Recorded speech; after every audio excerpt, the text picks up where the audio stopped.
लोकसभा चुनाव 2024 बेहद नजदीक है।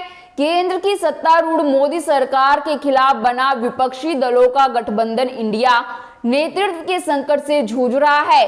कभी इस दल की बैठकों में बढ़ चढ़कर हिस्सा लेने वाली ममता बनर्जी अब किसी भी दल के साथ गठबंधन करने से परहेज कर रही है।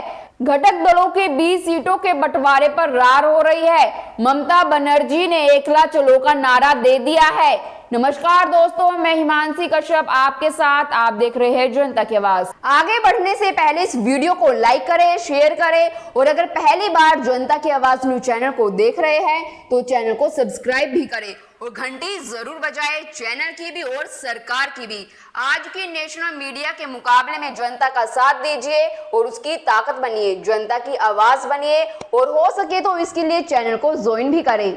ममता बनर्जी ने ऐलान कर दिया है कि टीएमसी लोकसभा चुनाव में अकेले ही चुनाव मैदान में उतरेगी।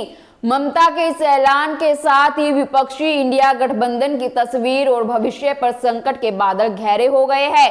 ममता बनर्जी ने जब यह ऐलान किया, उपेक्षा का दर्द और तलखी भी झलकी। उन्होंने कहा कि मैंने जो भी सुझाव दिए वह सभी नकार दिए गए। इन सब के बाद हमने बंगाल में अकेले जाने का फैसला किया।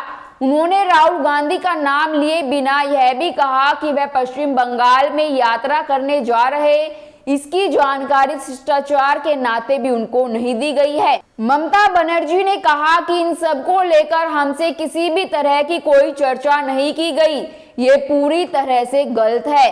टीएमसी प्रमुख ममता बनर्जी कांग्रेस पर जमकर बरसी और उन पर राहुल गांधी की कल की प्रेस कॉन्फ्रेंस में यह कहने का भी कोई असर नजर नहीं आया कि राहुल गांधी ने यह कहा था कि ममता बनर्जी और नीतीश कुमार समेत अन्य गठबंधन सहयोगियों के प्रमुख नेताओं को भी बुलाया जाएगा।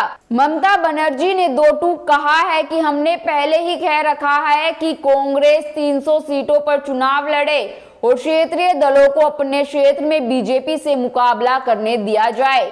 उन्होंने यह भी कहा कि क्षेत्रीय दल एक साथ रहेंगे, लेकिन साथ ही यह भी स्पष्ट किया कि अगर वह हस्तक्षेप करेंगे तो हमें फिर से विचार करना होगा। उन्होंने गठबंधन का नेतृत्व कांग्रेस के करने को लेकर भी सवाल उठाए।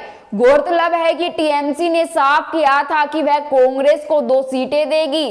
कांग्रेस को 2019 के लोकसभा चुनाव में पश्चिम बंगाल की 42 सीटों में से 2 सीटों पर जीत हासिल की थी। पश्चिम बंगाल कांग्रेस के अध्यक्ष अधीर रंजन चौधरी ने इसे लेकर तल्ख बयान दिया था। अधीर ने कहा था कि 2 सीट तो हम तब भी जीते थे और अब भी जीत सकते हैं, हमें टीएमसी से कोई भीख नहीं चाहिए। गौरतलब है कि लोकसभा चुनाव को 28 विपक्षी पार्टियां इंडिया गठबंधन के बैनर तले एक मंच पर आई थी। विपक्ष एकजुट होकर बीजेपी के नेतृत्व वाले एनडीए को पटकनी देने, चुनावी चुनौती देने का दम भर रहा था। लेकिन अब ममता ने बंगाल में विपक्षी गठबंधन को बड़ा झटका दे दिया। आपको क्या लगता है, क्या इंडिया गठबंधन बना रहेगा? अपनी राय कमेंट बॉक्स में कमेंट कर जरूर बताएं और बाकी खबरों के लिए देखते रहिए जनता की आवाज।